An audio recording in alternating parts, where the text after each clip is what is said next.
Subscribe to our YouTube channel and press the bell icon to get the latest updates. What's happening on the markets might be a very dicey way to look at something as scientific as the progress of a vaccine project, particularly a vaccine as important as a vaccine for coronavirus, which is going on right now all over the world. But there is one company in the US called Moderna. It was not such a big company. It's not among the biggest pharma companies by any means.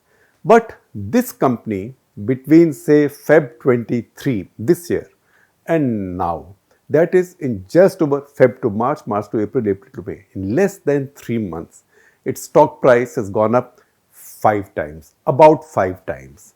And why has that happened? It's not even a company you hear about. It's not a Pfizer. It is not a Sanofi. It's not one of those big companies. Yet its share price has gone up from about $18 to $87. Its market cap now is nearly $30 billion. What is this telling you? What is this rising graph? You will see it on the screen. What is this rising graph from Feb 23 telling you? It's telling you that the market believes that the vaccine project that Moderna has been working on for COVID-19 is making good progress. Now, it was early in the second week of March that this company injected the first of its patients or volunteers for the stage 1 trial. Stage 1 trial was essentially for safety. That's how it's traditionally done. We've explained this to you many times. Phase 1 is for safety. Phase 2 is safety at a much larger scale. And phase 3 then is efficacy and safety at a mass scale. Now, this one was the first of the blocks. By January 10, the genome of this virus had been broken down and identified, shared with scientists. In March second week, this company injected its first volunteers, which was very quick speed. So then also there was some anticipation that maybe this company was onto a good thing, because this company is also using a new approach to a vaccine. It is called mRNA. We had explained it in detail in our episode 439, of which I am giving you a link again today. So go over that. I'm not going to repeat it. Essentially, very briefly, mRNA stands for modified RNA. So what happens is, when this modified RNA, on this RNA a script, very simple, a script has been written during the process of genetic engineering. When this gets into your cells, it instructs your cells to produce the DNA that coronavirus brings along, the spike protein, which causes the trouble. So your cells then start producing that protein, not the virus. And as that protein starts sloshing in your system, it can't get you sick because it's not the virus, it's just the protein. It's like there is only the bullets but not the rifle. Virus is the whole rifle. Spike protein is like the ammunition. Without the rifle, it can do nothing to you. But your body gets worried that, look, I have this outside fellow who I don't like. So your body then starts producing antibodies, and that's how it protects you. So that is modified RNA very briefly. This now has shot up greatly.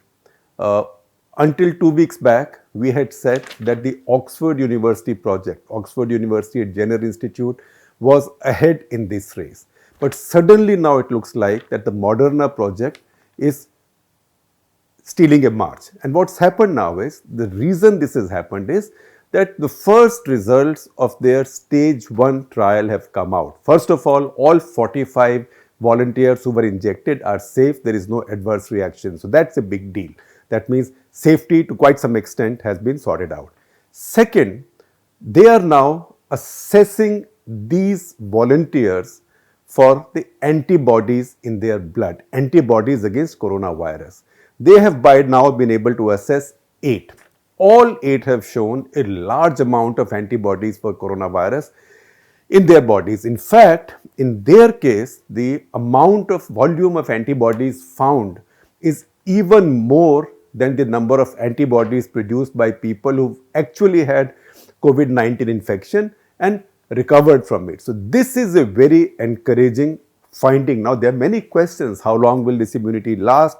Does it make them immune? Those things will happen later. But the fact that this vaccine is safe, at least in this time period, and second, that it gets human bodies to produce these antibodies. Remember, they have not injected you with a dead virus, with a weakened virus, which is usually done in old-fashioned vaccines with an adjuvant, nothing of the sort.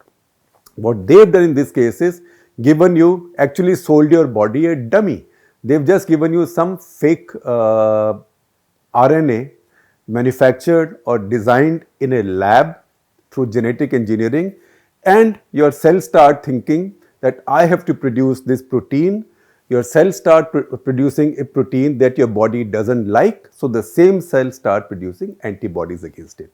So this is a very new revolutionary method. It's been tried before, but no mRNA vaccine has as yet in the world gone into third stage trials. So if this goes into third stage trials, as it probably will in July, because the second stage is starting now with a few hundred volunteers, then it will be the first. And the market obviously believes that this is on its way up. This is going to happen. That's why this company's share has gone from $18 to almost $90. I think when we last checked, it is $6.5 or $87. And in fact, it's making some fortunes as well. You will see a story on the print today. Again, I am giving you a link. You can see it.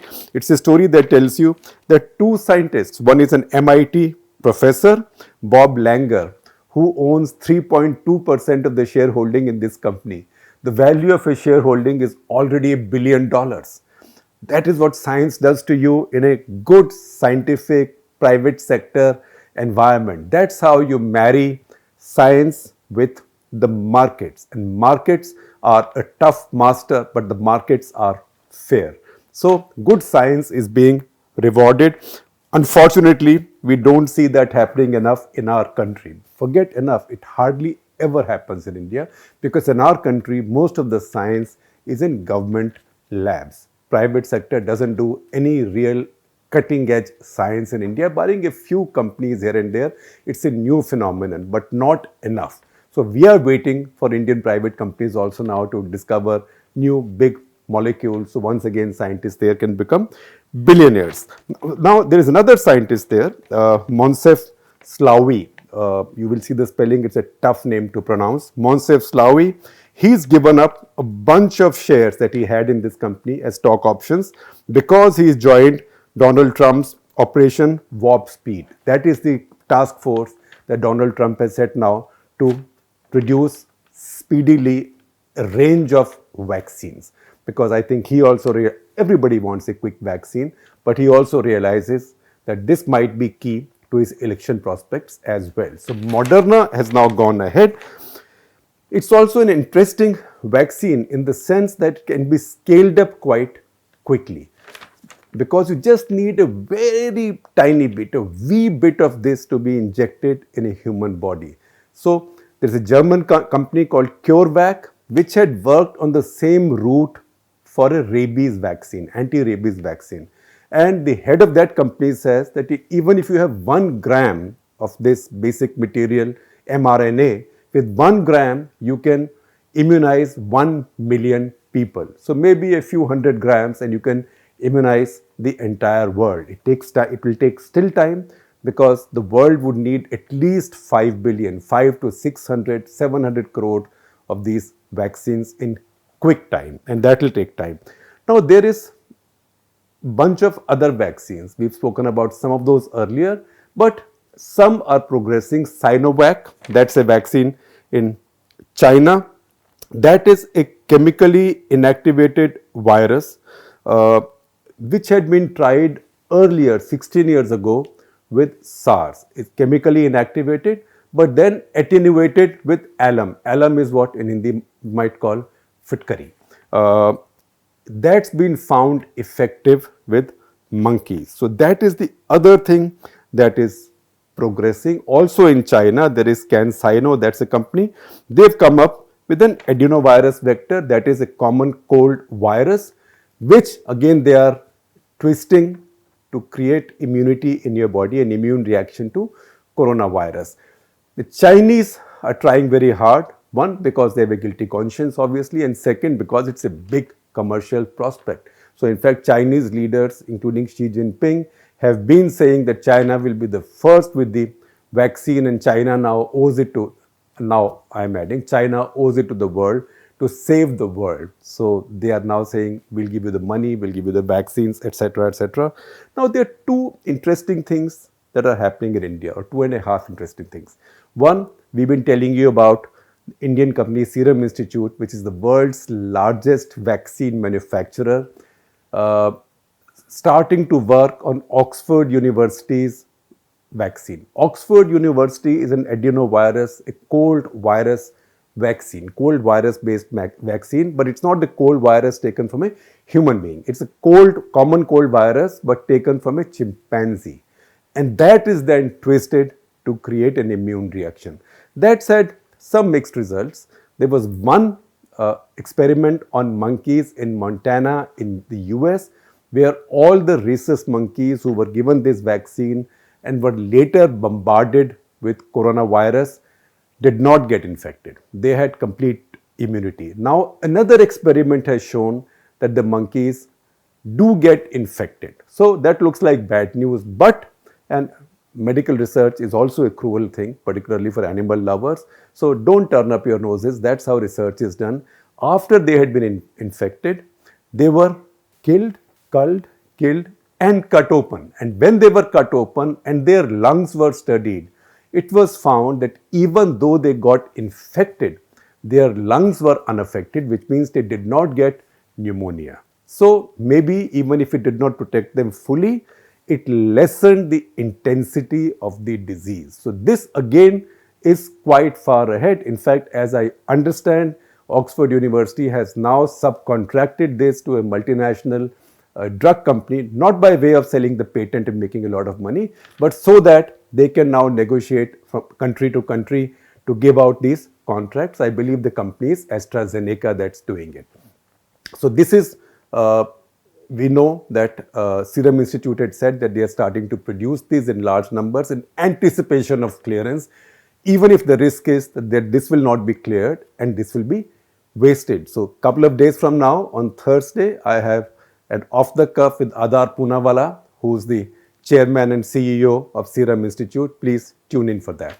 The other thing that's happening in India, and that's purely an Indian thing, that ICMR is collaborating with a company in the south called Bharat Biotech Limited to produce another kind of experiment on another kind of vaccine. This is more an old-fashioned vaccine, which means a dead virus, attenuated.